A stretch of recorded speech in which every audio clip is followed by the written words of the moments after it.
Seguinos en nuestras redes sociales. Instagram, Twitter, Facebook, 24/7 Express UI. Comienza en este bloque El misterio de la palabra junto a la profesora María García Marichal, a quien recibimos con gran alegría como cada jueves.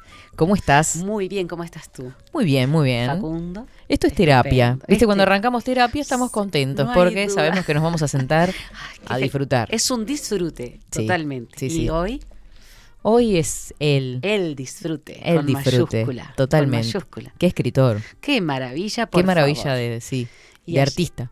Qué artista, porque además era dibujante, Mm. pintor, un dramaturgo que hoy en día sus obras se representan Hasta hoy. hasta hoy y que se representan con adecuación de época. Estamos hablando de Federico García Lorca. Ahí lo dijimos a dúo porque es imposible no decir. Amado Federico García Lorca, Totalmente. una maravilla de hombre, malogrado en la época del franquismo, destruida una vida joven, porque era un hombre joven, Totalmente. cuando fue ejecutado, cuando fue asesinado realmente. Vamos a hablar un poquito de él. Vamos a hablar de él, Y claro que sí, vamos qué a- vida tan rica y con los poquitos años que vivió, Claro que todo sí. lo que hizo. Y vamos a leer algunos poemas porque los poemas de Federico son imposibles de dejar porque realmente tienen una musicalidad y una exquisitez. Fue un genio en cuanto a la creación del oculto, digamos, lo oculto tratado como lo fino, lo delicado, pero además lo pueblerino, lo popular, lo gitano, Es lo lo gitano andaluz, tan presente. lo andaluz, vamos a decirlo así. El andaluz. El andaluz. Bueno. Que además, esto viene a colación porque el jueves pasado estuvimos hablando del romancero Exacto, español exacto, antiguo, claro. Edad Media, y a finales del siglo XIX, comienzos del XX, él revive esa tradición. Claro, y está el Su romancero gitano, Ujú. que es un compendio de poesías que no nos cansamos de leer. Yo no me canso de leer el romancero gitano. Hermoso, Es algo realmente hermoso. Vamos a conocer algo de su vida. por supuesto. Y de la época, porque la Ujú. época es nada menos que la época del advenimiento del franquismo, del fascismo, desde el punto de vista más radical en la Europa mediterránea y occidental, ¿no? Perfecto. Sacamos, por ejemplo, al Reino Unido y las Islas Británicas y vamos a tener a los nazis copando territorio. Qué épocas. Terrible, terrible. Federico García Lorca nació el 5 de junio de 1898. Hoy en día celebramos el Día del Ambiente. Sí, O el es día verdad, del 5 de medio. junio. Y él además, estaba tan vinculado con la naturaleza y con la belleza de la vida. 5 de junio de 1898 en Fuente Vaqueros, próximo a Granada, en la región autónoma actual de Andalucía. Y fue asesinado por fusilamiento el 19 de agosto de 1936 en Wiesbaden. El año de nacimiento de mi abuela. Ay, mirá. Ay, ¿qué? 1936. Sí. En 1937 nació mi papá, mirá. Así que, viste, está Ujú. 1936. Fue el poeta de mayor influencia de la literatura española del siglo XX, lo sigue siendo, Totalmente. y una de las figuras más importantes de la generación del 27. Generación del 27. ¿Por qué se llamaron así? Porque en 1927 se cumplían los 300 años del nacimiento de Luis de Góngora. Totalmente. Y no olvidemos que además Luis de En Góngora... su homenaje. el homenaje que hicieron los poetas, dramaturgos, narradores de este principio de la década del 20 y después de la década del 30 de España, quisieron homenajear a Luis de Góngora y bueno, se llamaron la generación del 27. Fue el máximo exponente de la generación del 27 y no solamente por la parte poética, sino por la dramaturgia. Ujú.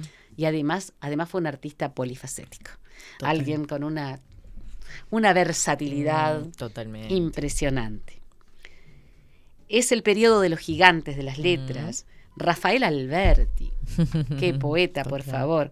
Jorge Guillén, Pedro Salinas, Damaso Alonso, Gerardo Diego y el Premio Nobel de Literatura Vicente Aleixandre. Nunca me sale bien el apellido de él. Un poeta magnífico del que más adelante vamos a hablar.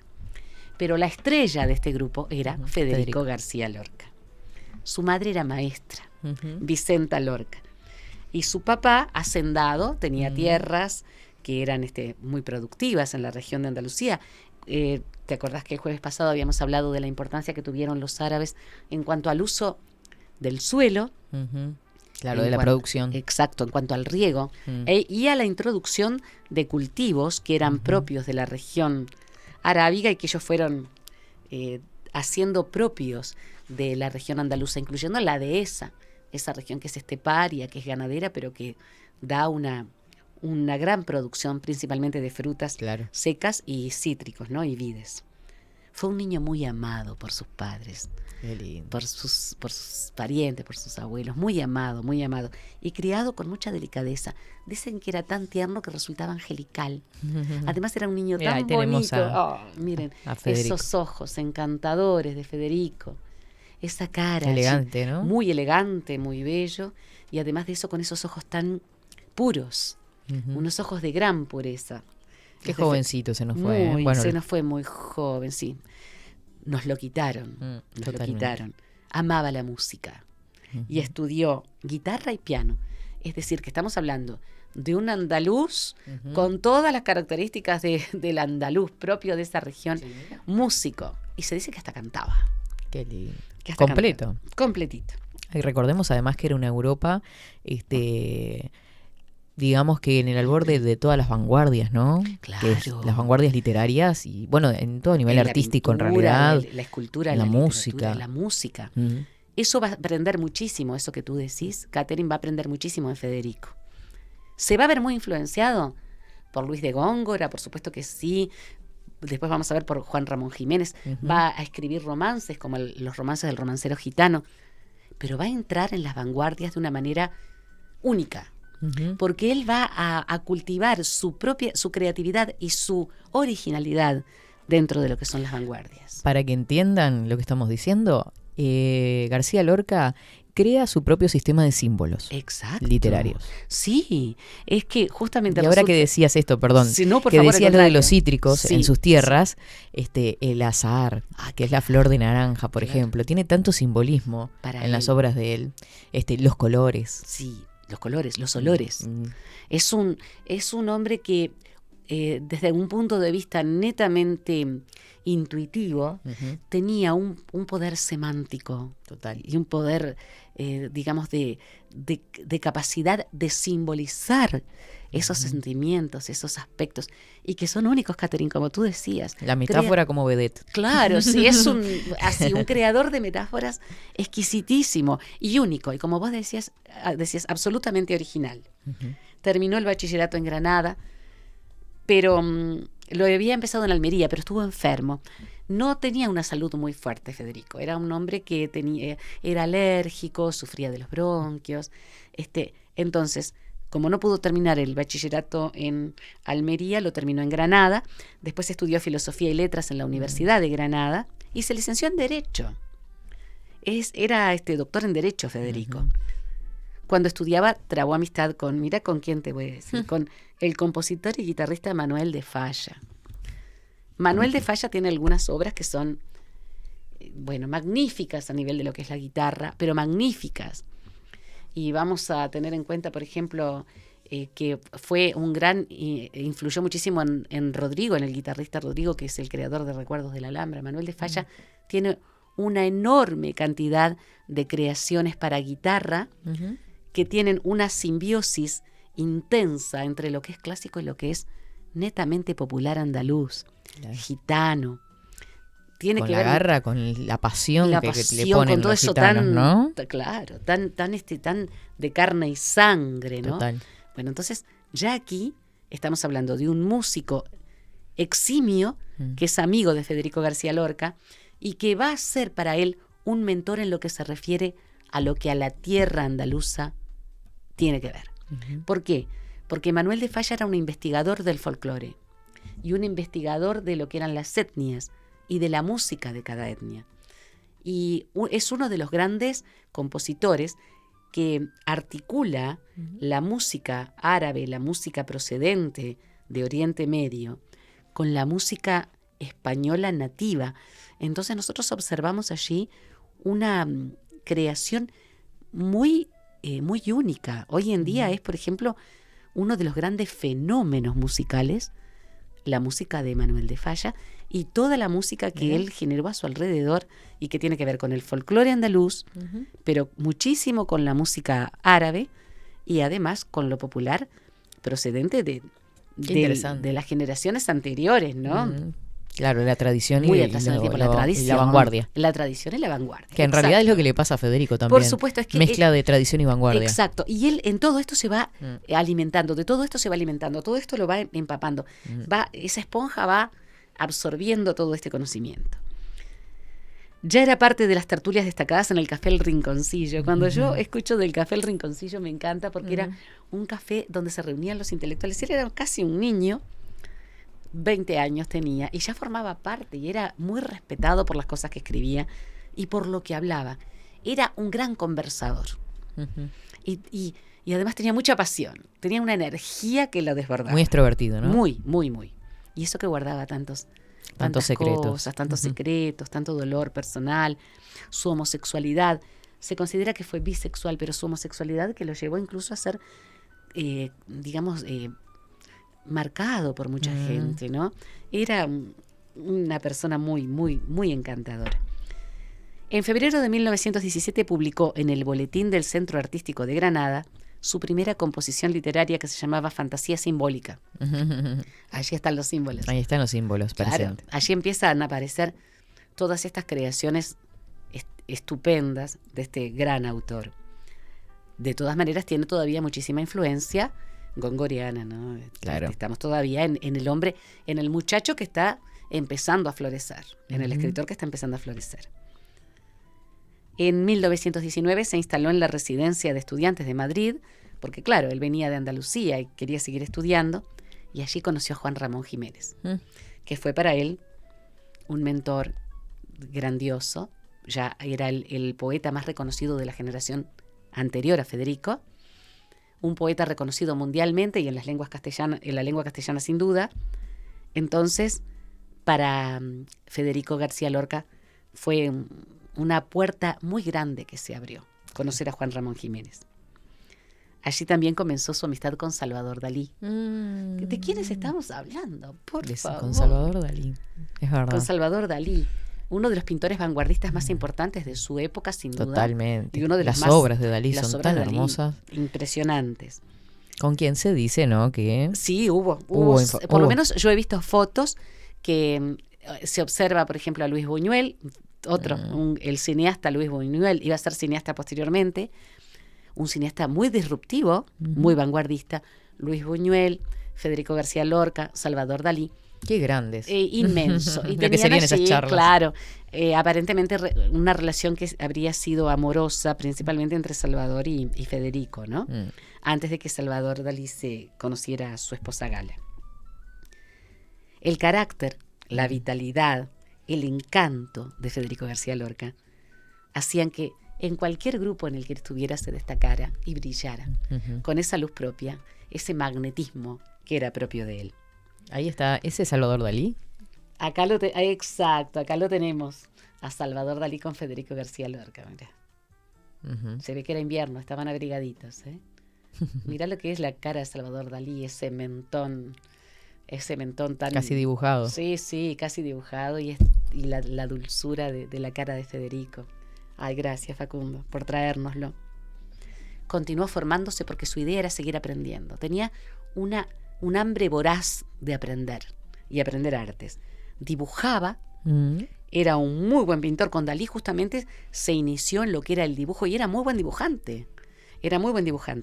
Escribía, componía música y además de eso escribía de una manera maravillosa. Era un dechado de conocimiento, dicen quienes lo conocieron en esa época. Un dechado de conocimiento. Tuvo un destacado profesor de Historia del Arte que se llamó Martín Domínguez Berrueta. Martín Domínguez Berrueta lo que hacía era hacer viajes de estudio con sus alumnos, con sus estudiantes.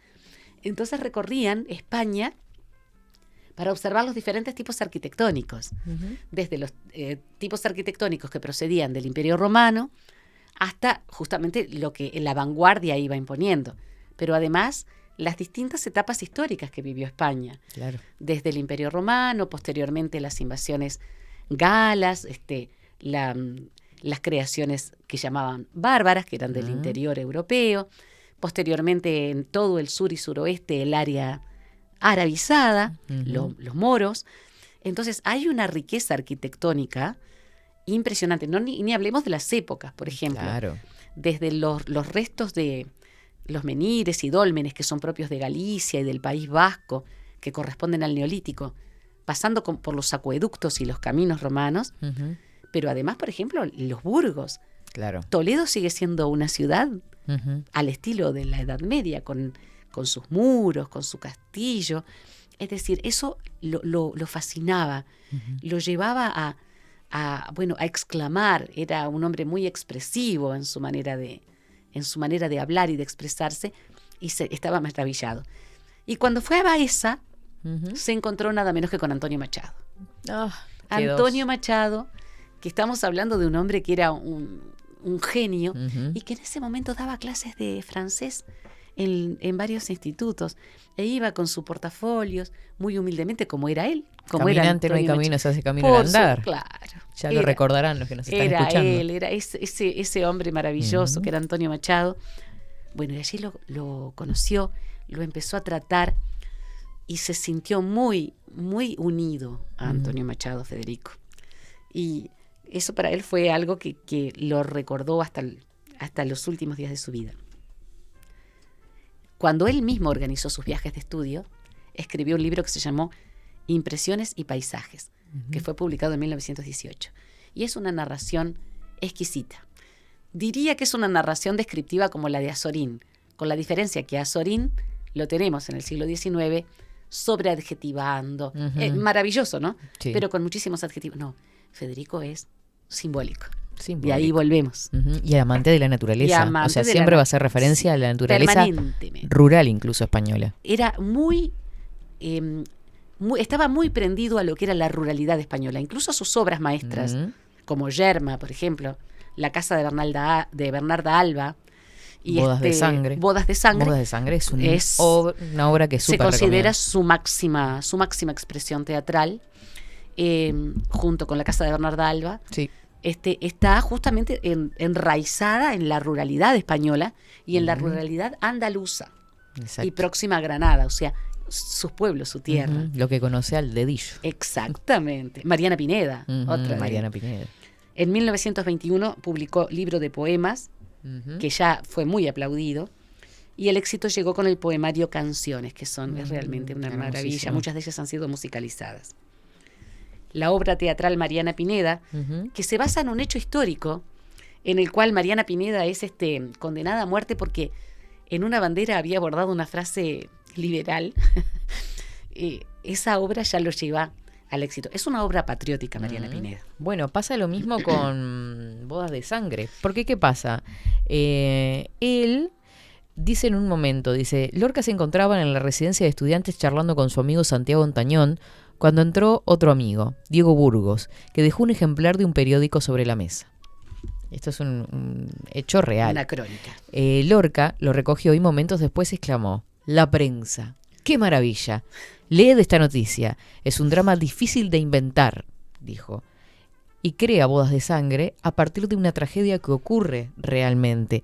Se refería a un suceso trágico acaecido en Níjar, un pueblo de la provincia de Almería, origen y fuente del argumento de Bodas de Sangre. En esa noticia se relataba la huida de una novia con su amante, además de la venganza del hermano del novio que asesinó al amante. Exactamente, claro, un hecho real. Es un hecho real. Mirá que es asombroso, eso yo no lo sabía. Sí. Que era un hecho. Y lo lee, incluso se citan las frases mismas de Lorca cuando encuentra esa noticia y dice: esto es manga. Claro. O sea, más allá de la tragedia, claro, ni que hablar, era algo para que él lo veía como fuente de... Para que no se dejara en el olvido, además. Exacto. Algo tan impresionante. Totalmente. Era muy defensor de la libertad femenina. Era un hombre de gran sensibilidad. Qué interesante lo de Bodas de Sangre. Otro dato que me encanta y que lo voy a anotar. Después escribió poemas del cantejondo. Ay, me encanta el cantejondo. ¿Viste? Cuando las fiestas de la Macarena en Andalucía, cuando empiezan los cantaores a cantar desde los balcones o a cantarle a la Virgen desde las veredas, y ves a esas mujeres. Yo no he ido nunca, pero sí he visto en documentales y he visto en artículos a esas mujeres vestidas tradicionalmente con sus peinetas, ¿no? Y sus flores, sus claveles en hermoso. El pelo, los mantones, algo realmente hermoso. Poemas del Cantejondo es de 1931 y en él está justamente esa articulación de la que hablábamos, lo popular con lo culto, con lo fino, lo culto desde el punto de vista de la preparación académica, ¿no? Exacto. Forma literaria que destaca en toda es la obra de Federico y es absolutamente brillante. En 1928 aparece esta maravilla, El inefable, romancero gitano, con un éxito inmediato. Las metáforas de las que vos hablabas, las metáforas como vedette, decía Catherine, originales, audaces. La intensidad popular y la fineza del lenguaje son las bases que identifican a la poesía y a toda la obra de Federico García Lorca. Y esto es mi humilde opinión, pero lo veo, me parecen los tres fundamentos. La metáfora, la audacia y la originalidad de las metáforas. Sí, claro. La fineza del lenguaje y la capacidad de articular lo fino con lo popular, con lo del pueblo. Claro. Y es absolutamente inconfundible. Es imposible escuchar un poema o un fragmento de una obra teatral de García Lorca y no saber que es de Federico García Lorca. Exacto. Si lo leíste o si leíste, aunque sea una parte de la obra, sabés que es de Federico. Luego del éxito de esta etapa, el poeta viajó a New York, con una beca en la Universidad de Columbia. Hay quienes dicen que hubo un amor no realizado allí. Hubo una decepción. Fue una época muy triste, ¿no? Esa fue un periodo bastante complejo para él. Por eso escribía cosas muy tristes, incluso los poemas del amor oscuro, los sonetos del amor son oscuro. De esta época. Muchos de ellos son de esta época. Él después los recopiló e incluso los sonetos del amor oscuro se editan en forma póstuma. Pero ya escribía esto y estaba muy angustiado y muy triste en esta época. Se va para New York. En este libro, también Poeta en Nueva York, que también es póstumamente editado. Está cargado de angustia. Cuando estuvo en Nueva York, escribía sobre visiones apocalípticas, muchas oníricas. Veía una sociedad en decadencia, con una pobreza que no era visible fuera de lo que se veía desde el exterior, desde Europa. Poeta en Nueva York es un libro cargado de angustia, muy angustioso. Veía una sociedad demasiado urbanizada y demasiado mecanizada, perdiendo la esencia del humano, la esencia del creador. Y acordate que él, tan vinculado a la ruralidad española, estar inmerso en una sociedad y en una ciudad tan mecanizada como bien decís, tan industrializada ya, con tanto ruido. El ruido. ¿No? Dice que se sentía muy mortificado con los ruidos, muy mortificado de venir de una Madrid todavía bastante aldeana, ¿no? Y de una tierra andaluza llena de pájaros. Y tan sujeta a la tradición. Claro, a la tradición de cantos, de guitarras, para llegar a un lugar donde todo estaba apurado, todo estaba mecanizado, todo estaba estructurado. Para él fue un dolor muy grande. Se siente muy liberado cuando va a Cuba. Sí. Y en Cuba presenta unas cuantas conferencias. Entre ellas, una conferencia que quiero conseguir, que me encantaría si en algún momento la podés encontrar. Son de negros. Que tiene que ver muchísimo ¿Puedo tener algo? Me encantaría. Tiene que ver mucho con la música, con la etnia, las etnias negroides, las etnias africanas, y cómo enriquecen profundamente, pasó en España también, ¿no? Claro. Cómo enriquecen la cultura. Dice que esa conferencia es algo imposible. Búscamela, por favor, Catherine, porque me encantaría. Después se vuelve a España, él vuelve a su Madrid y se dedica principalmente a la poesía y a la dramaturgia. En la parte de poética, escribe El diván de Tamarit en 1934, que es una poesía inspirada justamente en la cultura arábigo-andaluza. Eso fue importantísimo porque destila, digamos, toda la parte de lo que es la forma de vivir de los moros, la forma de vivir de esta población que es islámica, que es musulmana, que tiene una forma de ver y de vivir totalmente diferente, que tiene una forma de crear distinta, hasta de cultivar la tierra. Llanto por Ignacio Sánchez Mejía, de 1935, a las 5 de la tarde. a las 5 de la tarde. Esto que bueno, que es además propio de Federico, ¿no? Un amigo torero que muere y al quien le dedica esta elegía de enorme tristeza, y que bueno, a las 5 de la tarde, que justamente a las 5 de la tarde es una de las cosas que reitera y una y otra vez, y hacen de este poema un poema muy doloroso. Claro, haciendo referencia al tiempo, claro, a la hora del dolor, ¿no? El dolor. De la tarde, aparte. Exacto, el sol. La ida del sol. Y tiene además 6 poemas gallegos de 1935 que están escritos en gallego, en lengua gallega. Me habían dicho a mí, tengo unos amigos que son de origen gallego que me habían dicho que Federico había escrito en lengua gallega poemas, y son 6. Por supuesto, su muerte dejó obras inconclusas, como los sonetos del amor oscuro, que hay unos cuantos, pero él tenía como proyecto escribir más. Tienen un fuerte erotismo. Total. Son muy de carnes. Es la madurez también del escritor, la ¿no? madurez del escritor. Es la plena madurez del escritor. En el área de la dramaturgia, esos 3 dramas de los que hablábamos que son imperdibles, hay que verlos. Si no los vieron, tienen que verlos, porque está Yerma, que es de 1934, Bodas de Sangre de un año antes, 1933, y La Casa de Bernal Ratalba de 1936. En Yerma trata principalmente la maternidad frustrada. Y hay un coro de lavanderas al estilo un poco de la tragedia griega, claro, porque hay un coro que canta. Hay mucha presencia de lírica en sus obras. Muchísimo. O claro. Trocitos de romances a veces. También, trocitos de romances. Trabajaba mucho con eso. Bodas de Sangre, que se trata sobre este hecho que yo no sabía que era real, que trata justamente de una novia que escapa de un casamiento arreglado para irse con su amante, que se llamaba Leonardo. El símbolo de la corona de azar, que cae al piso y se ensucia, que era símbolo de la pureza. De la justamente. Virginidad, claro. Es... Los colores.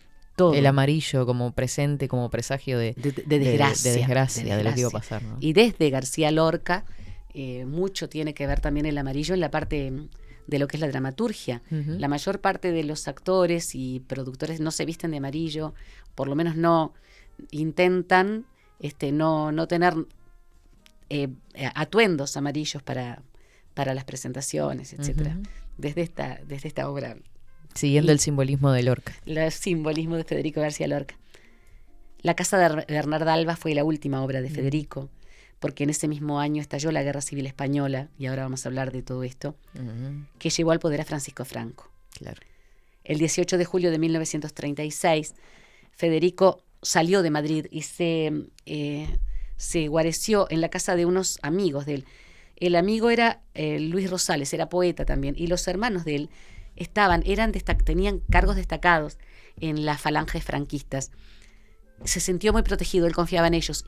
Ellos no lo defraudaron, pero había vecinos y había gente que lo había visto. Claro. Y le plantean a las fuerzas de Franco que Federico García Lorca está en casa de los Rosales. Lo llevan, lo detienen, y 2 días después, de una manera espantosa, en el barranco de Biznar, va a ser fusilado. ¿Cuáles eran los argumentos? Que era libre pensador, que era poeta, vos fijate, y que su personalidad podía alterar el orden social. Sí, y no hay una referencia también de alguien que toma las palabras de uno de las... Me sale la palabra policía, pero de los sargentos, claro, que dicen, y por ser gay. O sea, que también la homosexualidad ya se estaba nombrando en esa época. Y una de las frases de esa sentencia, que justifica el hecho, hacen referencia a eso. Exactamente. En aquel momento el puritanismo de todas estas, de la ultraderecha, determinaba que, también tenemos los de la ultraizquierda, ¿no? Porque después vamos a ver que, por ejemplo, Che Guevara era totalmente homofóbico de una manera terrible. Todo lo que fuera diferente se le llamaban desviados a los homosexuales, fueran hombres o mujeres. Entonces, eso fue una cosa que el hecho de que fuera poeta, que fuera libre pensador, que su comportamiento podía alterar el orden social porque era gay, porque era homosexual, eso hizo que lo mataran. Es una destrucción tan espantosa, porque estaban destruyendo a uno de los más grandes escritores de toda la lengua castellana, de toda la lengua española, y al mayor escritor del siglo XX, creo yo, sin lugar a dudas. A mí lo que me deja esto es cuánto más podía haber hecho Federico García Lorca, ¿no? Yo pensaba, date cuenta que podría haber sido no solamente Nobel de literatura, sino haber creado tantas cosas que después nos hubieran maravillado, porque maravillaba la creación de Federico García Lorca. Total. Ahora, la muerte, por más que es una cosa terrible, también eleva el espíritu de quienes se van. Yo el otro día escuchaba, ayer creo que escuchaba, que se mandó a prisión a uno de los militares que fueron los asesinos de Víctor Jara en Chile. Víctor Jara, y eso yo lo había escuchado ya en mi familia, antes de ser fusilado, primero le quebraron todos los dedos porque él era guitarrista. Ah, qué horror. En la tortura, porque además aparentemente a García Lorca también lo torturaron. Entonces, ¿cómo digamos, estas formas de gobierno intempestivas, impuestas, son siempre dramáticas porque hacen desaparecer de la peor manera a la gente. De la peor manera. Y antes de que, porque yo quiero que vos leas La casada infiel. Quería agregar además, por favor, sobre Uruguay, sobre García Lorca, que él estuvo presente en Uruguay. Sí. El escritor andaluz Federico García Lorca visitó Uruguay desde el 30 de enero de 1934, o sea, unos años antes de ser ejecutado, y permaneció por 18 días. Su pasaje por La Plata motivó la visita de los dos periodistas españoles de Radio Ser, quienes preparan un documental sobre dicho autor, que es el artículo que se hace referencia acá. Lorca llegó desde Buenos Aires el 30 de enero de 1934, acompañado por Lola Membrives y su esposo y el empresario Juan Reforzo. Los aguardaban en el puerto de la Embajada de España Enrique Díaz Canedo, el novelista Enrique Amorín. Le llevaron entonces al clásico Hotel Carrasco, ubicado en su barrio homónimo, donde se hospedó. Cuando llegó se había estrenado Bodas de Sangre y tenía la intención de terminar en Uruguay Yerma, de la cual había escrito los 2 primeros actos. Se trató de su primer viaje lejos de su tierra natal y el que los periodistas decidieron profundizar, se agrega acá. Y lo que él decía, por ejemplo, que he encontrado en muchos materiales, es que él amaba la Rambla de Montevideo. Bueno, quería comentarte eso. Dice que cuando lo llevaban a pasear en auto, que lo llevaron a pasear, decía, pero cuando veía la Montevideo, la ciudad vieja, decía, pero esto es Madrid, pero esto es mi Granada. Y cuando lo llevaban por la playa, decía, pero esto es el Mediterráneo. Qué hermoso. Entonces él estaba como enamorado de Uruguay, de lo que él conocía de Uruguay. Cuando lo llevaban, digamos, hacia el este, dice que le encantaban las serranías porque lo hacían acordar a sus paisajes. Cada una de las cosas que veía lo retrotraía a su tierra. Qué oportunidad para Uruguay también, que estuviera presente, ¿no? Acá, con conferencias en Buenos Aires. Tenerlo acá. Hay un artículo que plantea que en su evolución la trayectoria de García Lorca es parangonable a la de sus compañeros de generación, de la poesía pura y la experimentación vanguardista, lo que tú mencionabas, a la rehumanización y el compromiso social, cosa que también estuvo siempre presente en la obra de García Lorca. Más allá de la variedad de géneros y estilos, la obra de Federico García Lorca presenta una marcada unidad temática, tanto en lo que se refiere a lo poético como en los personajes de su romancero gitano. Los personajes tienen mucho que ver también. Yerma, La casa de Bernarda Alba, Bodas de Sangre, como que repiten esos típicos personajes de la Andalucía de su niñez, ¿no? De la Andalucía donde se crió. Las ansias de vivir, el deseo de romper los esquemas, la frustración de lo impuesto o por lo impuesto. Eso está presente en toda la temática. Hay un romance que se llama Romance Sonámbulo en la escena final de Bodas de Sangre, que conduce únicamente a la evidencia del genio, porque es el genio lo que se observa allí. Por esa razón no se puede de ninguna manera simplificar lo de Federico. Porque, por ejemplo, yo te decía, el romance de la luna es como para los niños, pero es tan profundo y tan intenso. Antes de hablar del franquismo, ¿por qué no lees La casada infiel? Así como un libro. A ver. Es uno de los más hermosos de sus poemas. Y que yo me la llevé al río, creyendo que era mozuela, pero tenía marido. Fue la noche de Santiago y casi por compromiso. Se apagaron los faroles y se encendieron los grillos.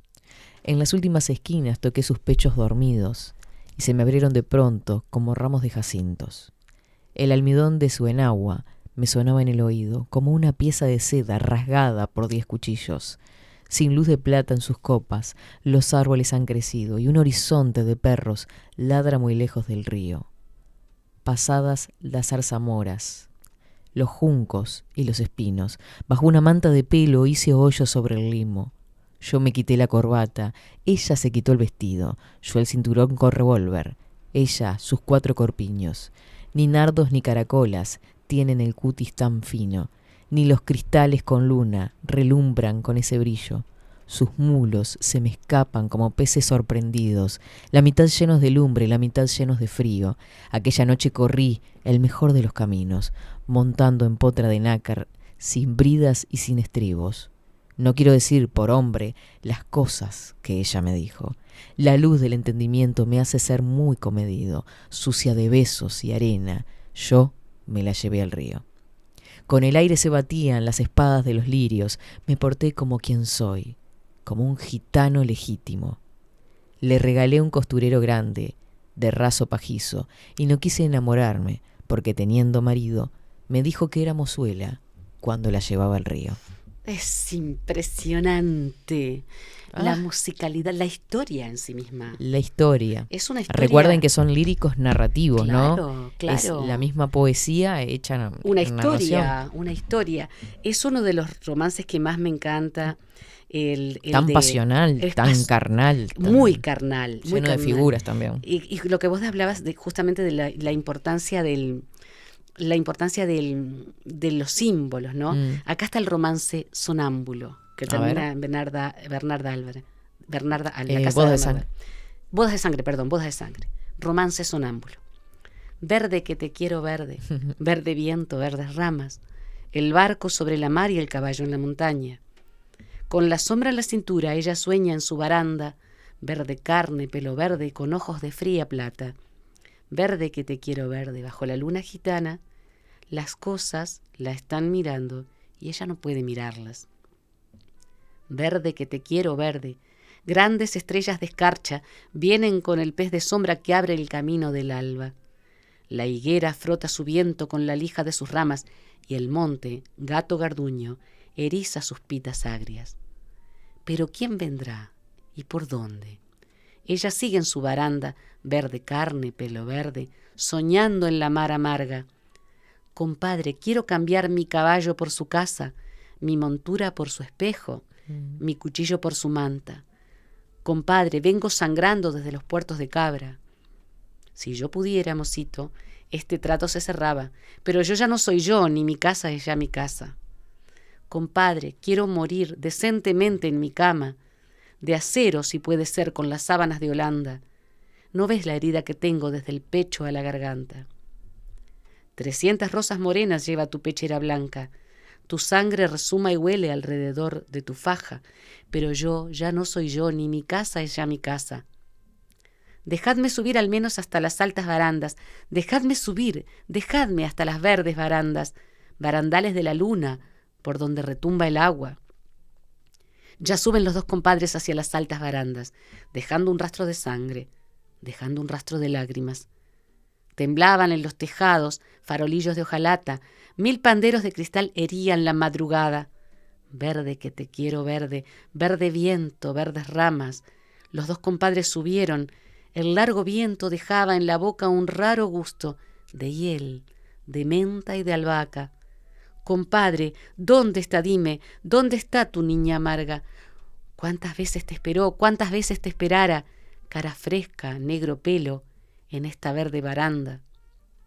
Sobre el rostro del aljibe se mecía la gitana, verde carne, pelo verde, con ojos de fría plata. Un carámbano de luna la sostiene sobre el agua. La noche se puso íntima como una pequeña plaza. Guardias civiles borrachos en la puerta golpeaban. Verde que te quiero verde, verde viento, verdes ramas, el barco sobre la mar y el caballo en la montaña. Por favor. Qué tremendo. Qué delicia. Además, la impresionante estupenda musicalidad del verso. Es tremenda. Es una maravilla. Es imposible dejar de escuchar. Imposible dejar de escucharlo. Romance de la luna, luna. Por favor. La luna vino a la fragua con su polizón de nardos. El niño la mira, el niño la está mirando. En el aire conmovido mueve la luna sus brazos y enseña, lúbrica y pura, sus senos de duro estaño. Huye, luna, luna, luna. Si vinieran los gitanos, harían con tu corazón collares y anillos blancos. Niño, déjame que baile. Cuando vengan los gitanos, te encontrarán sobre el yunque con los ojillos cerrados. Huye, luna, luna, luna, que ya siento sus caballos. Niño, déjame, no pises mi blancor almidonado. El jinete se acercaba, tocando el tambor del llano. Dentro de la fragua el niño tiene los ojos cerrados. Por el olivar venían, bronce y sueño, los gitanos, las cabezas levantadas y los ojos entornados. Cómo canta la sumaya, ay, cómo canta en el árbol. Por el cielo vi la luna con un niño de la mano. Dentro de la fragua lloran dando gritos los gitanos. El aire la vela, el aire la está velando. Qué tremendo. Es impresionante. Eso está cinematográfico, ¿no? Sí, porque uno totalmente. se puede imaginar todo eso, ¿no? Los sonidos, quieras, los caballos. Todo, absolutamente todo. La fragua, la soledad del niño. La luz de la luna. La luz de la luna. Es realmente exquisito. Sí, muy plástico. Y antes de hablar de un soneto, de los sonetos de maravillosos, exquisitos sonetos del amor oscuro, hablar un poco de lo que fue su época. La época del franquismo. La época del franquismo. En 1936, justamente, empieza la Guerra Civil Española, que va hasta 1939. Pero, justamente, en 1939 ya está la Guerra Civil Española se incluye dentro de lo que es la Segunda Guerra Mundial. Hay todo un impresionante florecimiento lamentable de la ultraderecha. Tenemos a los nazis en Alemania y abarcando todo el este de Europa, intentando además ganar el oeste. Tenemos por otra parte en Italia a Mussolini. Mussolini con el fascismo. Con el fascismo. Y tenemos acá además a Franco. Pero Franco va a seguir durante décadas hasta que asume el poder español el rey Juan Carlos I. Entonces estamos hablando de un franquismo que se mostraba como paternal, como patriarcal, pero que era un verdadero infierno. Franco no tenía ningún pudor en deshacer, matar aldeas completas. Tenemos el cuadro de Picasso, por ejemplo, Guernica, que trata justamente de lo que hizo en el País Vasco. Claro. Franco fue contra todos quienes se imponían, quienes trataban de enfrentarse, de imponerse a la ultraderecha. De cualquier forma quería desarmarlos, quería deshacerlos, quería destruirlos. Así, por ejemplo, se ven fotos que se han sacado a la luz en los últimos años de padres, madres, jovencitos, niños muertos en fosas comunes, cuyos restos recién se están encontrando mediante estudios, principalmente estudios de arqueólogos forenses. Pero estamos hablando de centenares de cadáveres de los que hoy quedan restos en fosas comunes, en País Bajo, en Cataluña, porque en Cataluña siempre se lo trató de sacárselo de la tierra. No nos olvidemos que Franco, de alguna manera, lo que quería hacer era unificar el idioma, unificar España sin que hubiera regiones autónomas, hacer desaparecer el lenguaje vasco, la lengua euskera, que es la lengua de un pueblo y una lengua cuyo origen no se sabe. O sea que estamos hablando de un patrimonio de la humanidad único. Hacer desaparecer el catalán, el gallego, desarmar todo lo que fuera su cultura propia, de danzas, de literatura. Entonces, cuando aparecían los poetas, los cantantes, los dramaturgos, los narradores, los eliminaba. Lo que hizo Franco fue realmente tétrico. España quedó diezmada y la mayor parte de quienes se le oponían tenían que huir y estaban en la montaña viviendo como guerrilleros exiliados en esos lugares en los que muchas veces no tenían para comer, no tenían agua, no tenían para bañarse. Es decir, Fue una época terrible, de la que se mostraba solamente el desarrollo económico, de la que se mostraba solamente lo que se lograba a nivel de la economía, a nivel de la mecanización, o sea, todo aquello que no tenía que ver con el humano. Estamos hablando de una deshumanización del gobierno franquista y de la falta de respeto de las culturas que formaron la unidad española. Iba en pos de una España unificada, destruyendo todo lo que era culturalmente distinto y a todas las personas que se oponían a él. Entonces tenemos a los artistas, por supuesto, perseguidos. Claro. Los tenemos perseguidos. Y acá fue donde fue malogrado totalmente este joven, que era en ese momento un joven, Federico García Lorca. Pobrecito. Vamos a leer alguno de un par de sonetos. Bueno. Un soneto gongorino, en homenaje a don Luis de Góngora. Los sonetos justamente son la estructura, ¿no? De cuatro estrofas, que son 2 cuartetos y 2 tercetos. Exactamente. Hay distintos tipos de soneto, ¿no? El soneto alejandrino, que creo que es el de 14 versos, ¿no? Sí. Después está el sonetino, que es el de 7, y tenemos el soneto clásico, que creo que es el que más cultivó Federico García Lorca. Este pichón del Turia que te mando, de dulces ojos y de blanca pluma, sobre el laurel de Grecia vierte y suma, llama lenta de amor, do estoy parando. Su cándida virtud, su cuello blando, el ritmo doble de caliente espuma, con un temblor de escarcha, perla y bruma, la ausencia de tu boca está marcando. Pasa la mano sobre tu blancura y verás que nevada melodía esparce en copos sobre tu hermosura. Así mi corazón de noche y de día, preso en la cárcel de amor oscura, llora sin verte su melancolía. Qué dolor sentía. Qué dolor. Qué dolor sentía. Cómo fue capaz de expresar ese dolor en una belleza tan intensa como son los sonetos del amor oscuro. La melancolía, ¿no? Una palabra tan fuerte para cerrar ese. Sí, claro. Hay un soneto que después nos va a mostrar Facundo, porque a ver si lo reconocen. El poeta dice la verdad. Quiero llorar mi pena y te lo digo, para que tú me quieras y me llores, en un anochecer de ruiseñores con un puñal con besos y contigo. Quiero matar al único testigo para el asesinato de mis flores y convertir mi llanto y mis sudores en eterno montón de duro trigo. Que no se acabe nunca la madeja del te quiero, me quieres, siempre ardida, con decrépito sol y luna vieja. Que lo que no me des y no te pida será para la muerte que no deja ni sombra por la carne estremecida.